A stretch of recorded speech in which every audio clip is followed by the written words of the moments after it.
Jawa Barat masih menjadi provinsi penyumbang kasus harian COVID-19 tertinggi kedua setelah DKI Jakarta. Lonjakan kasus COVID-19 di Jawa Barat terpusat di dua aglomerasi yaitu Bogor, Depok, dan Bekasi, serta aglomerasi Bandung Raya. Epidemiolog menuding tingginya penyebaran COVID-19 di Jawa Barat lantaran ketidakseriusan pengendalian wabah. Kasus harian COVID-19 di Provinsi Jawa Barat terus melonjak sejak 2 minggu terakhir. Berdasarkan laporan pemerintah dalam 24 jam terakhir hingga Jumat 4 Februari, penambahan kasus COVID-19 Provinsi Jawa Barat sebanyak 7.690 kasus. Bahkan, Provinsi Jawa Barat menjadi provinsi penyumbang tertinggi kedua kasus harian COVID-19 di Indonesia setelah DKI Jakarta.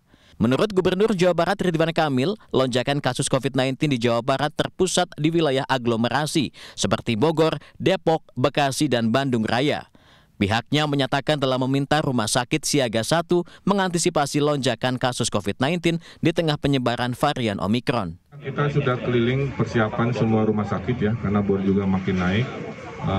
Oksigen kita siapkan, dan pesan Pak Menkes yang terpenting, kalau gejalanya ringan tidak perlu ke rumah sakit ya. Khusus untuk komorbid yang saturasi oksigen rendah, sehingga rumah sakit bisa kita tekan, tidak usah terlalu tinggi tingkat keterisiannya karena semua bisa isolasi mandiri di rumah untuk gejala yang ringan. Antisipasi menghadapi kemungkinan lonjakan pasien, Rumah Sakit Hasan Sadikin Bandung telah menyiapkan penambahan kapasitas tempat tidur, SDM, serta sarana dan prasarana penunjang lainnya. Saat ini, RSHS masih menjalankan skenario 1 karena pasien COVID-19 masih di bawah 50 orang. Jika pasien melonjak hingga 200 orang, maka akan dijalankan skenario penambahan kapasitas tempat tidur perawatan pasien COVID-19. Selain itu, pihaknya juga sudah menyiagakan obat-obatan dan alat kesehatan penunjang perawatan pasien COVID-19 seperti oksigen. Kita memiliki 2 galon ya istilahnya reservoir oksigen yang besar. Jadi yang satu itu kapasitasnya kurang lebih 9.000 dan yang kedua itu 6.000. Kemudian pemipaannya sudah kita perbaiki agar pada saat kebutuhan meningkat, sistemnya ini juga bisa mensupport begitu. Kemudian di samping itu kita juga sekarang sudah memiliki generator oksigen yang kurang lebih produksinya itu bisa 20 sampai 26 tabung per harinya. Sementara itu, di Rumah Sakit Umum Daerah RSUD Al-Ihsan mengantisipasi lonjakan COVID-19, pihak rumah sakit telah mempersiapkan ruangan intensif sebanyak 88 ruangan. Penambahan ruangan akan dilakukan seiring bertambahnya pasien. Selain itu, pihak rumah sakit menyiagakan 4 generator oksigen dan menyiapkan sebanyak 250 tabung oksigen serta oksigen cair berkapasitas 11 ton.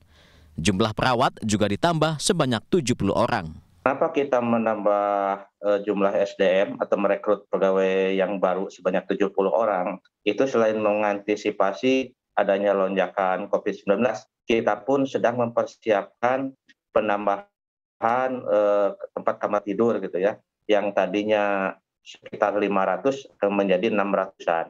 612 sih tepatnya ya, kalau tidak salah itu sekitar sekian. Nah, itu tentunya akan membutuhkan SDM juga gitu.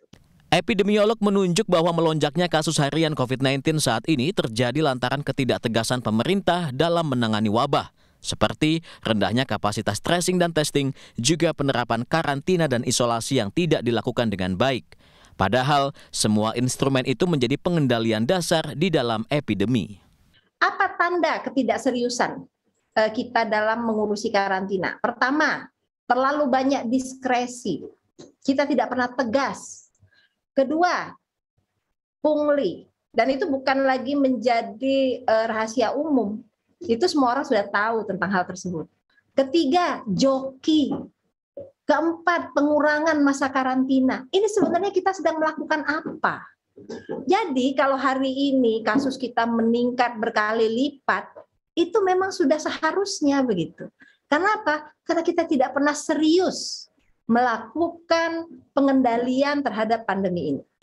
Tingginya angka penyebaran kasus COVID-19 di Jawa Barat membuat kegiatan pembelajaran tatap muka di 3 wilayah, yakni di Bogor, Depok, dan Bekasi, dihentikan selama sepekan dan kembali ke pembelajaran jarak jauh.